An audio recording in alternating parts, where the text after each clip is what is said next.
Bon, mais alors, là où on peut parler, parce que là, les choses s'accélèrent, et je pense que les semaines et mois qui viennent vont être décisifs, même les semaines, par rapport à la situation à Gaza. Comment est-ce que vous envisagez la suite? On voit que le rouleau compresseur s'est remis en marche, que semble-t-il, rien ne peut arrêter Netanyahou.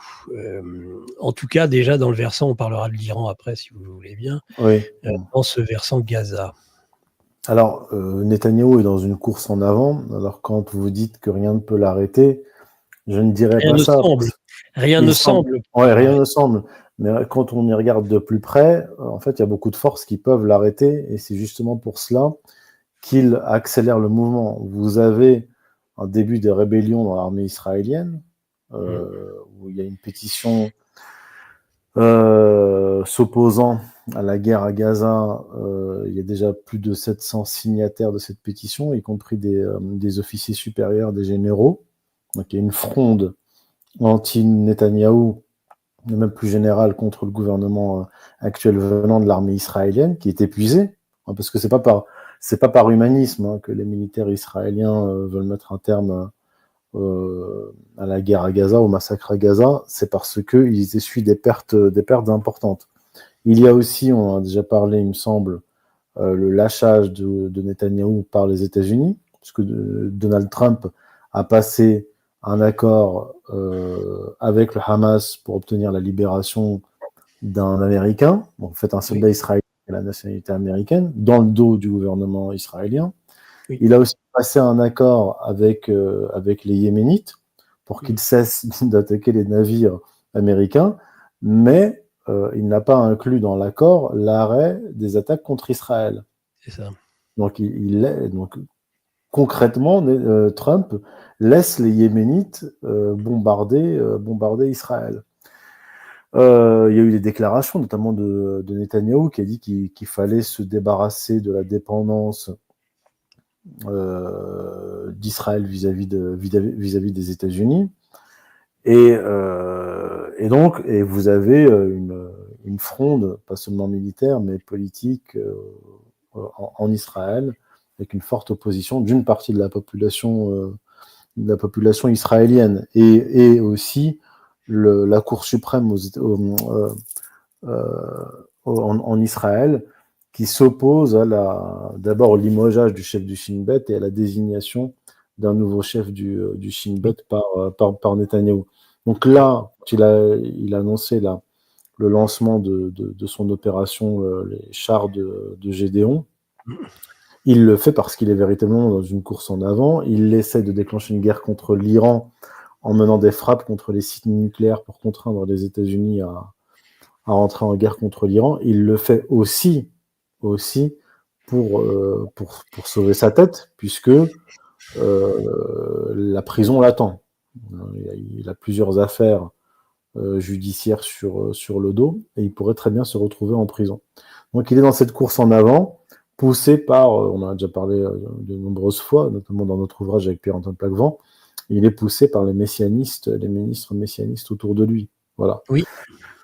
Donc, et il a face à lui ce qu'on peut appeler les juifs libéraux, sionistes, qui considèrent que le gouvernement israélien est dangereux pour eux, est dangereux pour le sionisme, est dangereux pour Israël, comme l'a déjà dit Jacques Attali il y a près d'un an maintenant, disant que c'était un criminel de guerre, Netanyahou, et que sa place était en prison. Et là encore, c'est pas parce que ce sont des humanistes, c'est parce qu'ils considèrent que le gouvernement Netanyahou et les messianistes au pouvoir les mettent en danger. D'où les déclarations de la femme rabbin Orvilleux, d'Anne Sinclair, et ainsi de suite. Et dans le New York Times, la lettre ouverte de Thomas Friedman, journaliste juif sioniste, donc cette lettre ouverte à Donald Trump, où il félicite Donald Trump pour le lâchage de Netanyahou. Et le titre du texte publié dans le New York Times, c'est ce gouvernement israélien n'est pas notre allié, n'est pas l'allié des États-Unis. Et donc, vous avez des réactions en Europe, notamment de la France, qui veulent reconnaître un État palestinien, et ainsi de suite. Donc là, ça quand même, ça devient très compliqué pour Netanyahou. Il est dans l'hubris, dans une fuite en Fuite en avant, avant. et Dieu seul sait comment ça va se terminer. Ben non, mais Dieu seul sait, mais ça, bien sûr, mais on veut en savoir un peu plus, Youssef, même si les voies de Dieu sont impénétrables. Youssef Indy, comment vous voyez justement la suite dans cette course de vitesse? Est-ce que les éléments quand même qui pourraient retenir Netanyahou et son gouvernement, parce qu'il faut savoir qu'il y a lui, mais il y a aussi au sein du gouvernement des excités qui n'ont rien à envier, dont les propos n'ont rien à envier, bien au contraire à ceux de Netanyahou. On trouve normal d'assassiner des enfants parce qu'il n'y a pas tous les Palestiniens sont responsables. C'était ce que je pressentais depuis le début, d'ailleurs, c'était que derrière le Hamas, je lisais et entendais certains intellectuels juifs israéliens qui considéraient que la distinction entre Hamas et Palestiniens à Gaza n'avait aucun sens et qu'en effet, tous les Palestiniens étaient des membres du Hamas. Donc, puisqu'il faut éradiquer le Hamas, je suppose qu'il faut tous les tuer. Oui, mais c'est le discours. C'est un discours qui est tenu depuis des années par les dirigeants israéliens, des chefs religieux, des ministres, des députés, le vice-président de la Knesset de l'époque en 2014, Moshe Feiglin, qui ne l'est plus, mais qui est chef d'un parti religieux allié du Likoud, qui a encore déclaré aujourd'hui, enfin il y a quelques jours, que personne n'était innocent et qu'il fallait tuer tous les bébés palestiniens.